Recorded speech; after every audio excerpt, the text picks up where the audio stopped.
Okay, chapter 6 is on radicals. Let me give you the notation first. We have what is called the radical sign.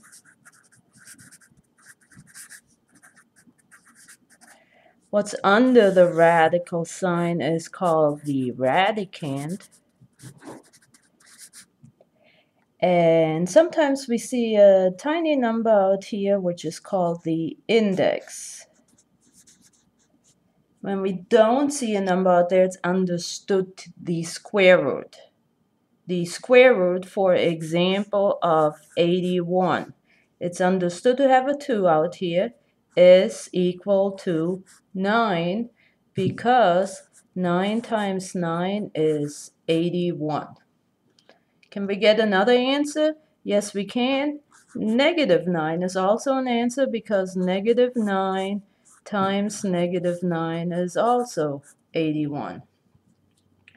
For our purposes right now and here, we're only looking at the positive square roots, okay? So let's find the square root of 16. The square root of 16 is 4 because 4 times 4 is equal to 16.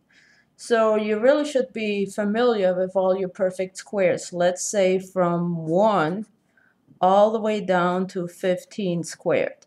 1 squared, of course, is 1, and 15 squared, 15 times 15 is 225. Let's look at the fraction, the square root of 25 over 49. Well, we take the square root of the numerator first, which is 5. The square root of the denominator is 7. What happens if we have a negative 64 square root? You can also read that as the opposite of the square root of 64. Now the opposite of the square root of 64, first of all, the square root of 64 is 8. The opposite is negative 8. So in other words, you're going to carry this negative sign with you. Now, if we have, what happens if we have the radicand being a negative 36? Which two exact same numbers multiplied with each other gives us a negative 36? Well, I cannot think of anyone. The only combination of numbers I can think of is negative 6 times positive 6. Well, they're not exactly identical. So if you're looking for the square root of a negative 36, we call this not a real number,